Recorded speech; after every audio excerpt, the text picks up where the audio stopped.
நான் கருப்பாய் இருக்கிறேன்.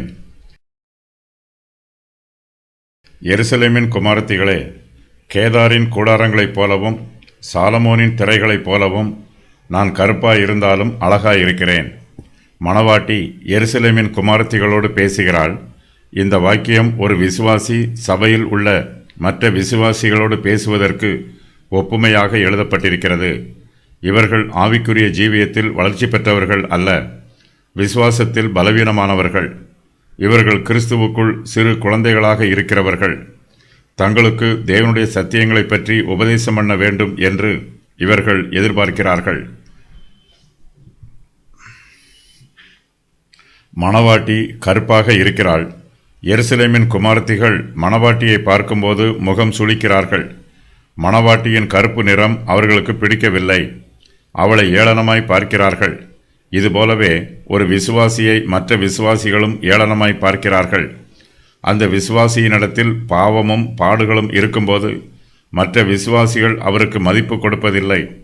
பாவத்தின் விளைவினால் சாபம் வந்திருக்கிறது என்றும் இப்படிப்பட்ட விசுவாசியால் தேவனுடைய சமூகத்தில் நெருங்கிச் சேர முடியாது என்றும் மற்ற விசுவாசிகள் நினைக்கிறார்கள்.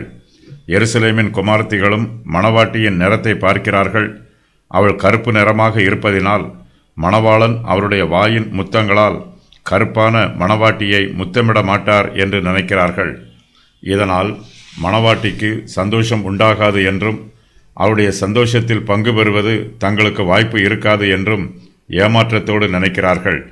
மணவாட்டி கருப்பாக இருப்பதினால் அவள் மணவாளனுக்குள் களிகூர்ந்து மகிழ மாட்டாள் என்று எருசலேமின் குமாரத்திகள் தீர்மானம் பண்ணுகிறார்கள். தான் கருப்பாய் இருப்பதை மணவாட்டியும் மறுக்கவில்லை, அதை அங்கீகரிக்கிறாள். நம்முடைய குற்ற உணர்வு கருப்பு நிறத்திற்கு ஒப்புமையாய் இருக்கிறது. சபையில் காணப்படக்கூடிய உபதேசங்களும் தேவனுக்கு விரோதமான காரியங்களும் மனுஷருக்கு விரோதமான குற்றங்களும் மணவாட்டியை கருப்பு நிறத்திற்கு மாற்றி இருக்கிறது. எல்லா விசுவாசிகளிடமும் ஏதாவது குறைபாடுகள் இருக்கும்.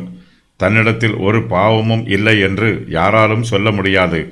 மணவாட்டியின் பார்வையில் அவள் மாத்திரமல்ல, எருசலேமின் குமாரத்திகளாகிய சபையில் உள்ள எல்லா விசுவாசிகளுமே கருப்பாகத்தான் இருக்கிறார்கள்.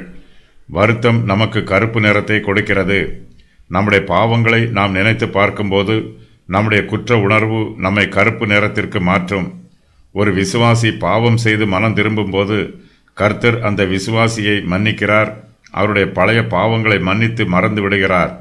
கர்த்தர் மன்னித்தாலும் சபையில் உள்ள விசுவாசிகள் மற்ற விசுவாசியின் பாவங்களை மன்னிப்பதுமில்லை, மறப்பதுமில்லை. சபையில் ஆவிக்குரிய முதிர்ச்சி இல்லை.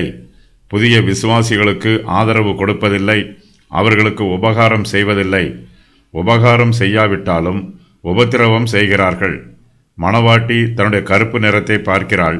எருசலேமின் குமாரத்திகள் மணவாட்டியை அளவைக்கும் விதமாக பேசுகிறார்கள். ஆனால் மணவாட்டியோ தன் அழகில் நம்பிக்கையோடு இருக்கிறாள். நான் கருப்பாய் இருந்தாலும் அழகாய் இருக்கிறேன் என்று தெளிவாகவும் உறுதியாகவும் சொல்லுகிறாள். மணவாட்டி கேதாரின் கூடாரங்களைப் போல கருப்பாய் இருந்தாலும் அழகாய் இருக்கிறாள். இந்த கூடாரங்களில் இஸ்ரவேலின் மேய்ப்பர்கள் தங்கியிருப்பார்கள். அவர்கள் வனாந்திரத்து பகுதியில் கூடாரம் போட்டு தங்கும்போது மணல் காற்று அதன் மேல் பட்டு கூடாரம் கருப்பாய் இருக்கும். கேதாரின் கூடாரங்களை வனாந்திரத்தில் வெண்மையாக்குவதற்கு வாய்ப்பில்லை. இந்த கூடாரங்கள் நீண்ட காலமாக பயன்படுத்தப்பட்டு வருவதினால் இவற்றின் நிறம் மங்கி போயிற்று. இவை கருப்பு நிறத்திற்கு மாறிற்று. தான் சாலமோனின் திரைகளைப் போல அழகாக இருப்பதாக மணவாட்டி சொல்லுகிறாள். சபையில் பாடுகளும் உபத்திரவங்களும் வரும்போது அது கருப்பு நிறமாய் இருக்கிறது. நீடிய பொறுமையே சபைக்கு அழகு. சபைக்கு உபத்திரவம் வந்தாலும் அது நீடிய பொறுமையினால் தன்னுடைய அழகை காத்து கொள்ள வேண்டும். கர்த்தருடைய வார்த்தையினால் ஆதரவு பெற வேண்டும். உபத்திரவத்திலும் விசுவாசத்தில் நிலைத்து நிற்க வேண்டும். இதுவே சபைக்கு அழகு.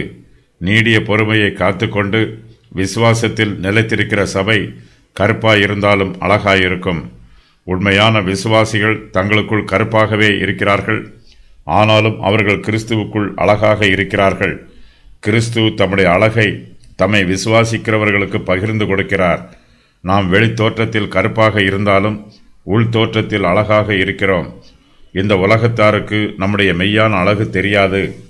அவர்கள் நம்முடைய வெளித்தோற்றத்தை மாத்திரமே பார்ப்பார்கள். நம்முடைய உள்ளான அழகை அவர்களால் பார்க்க முடியாது.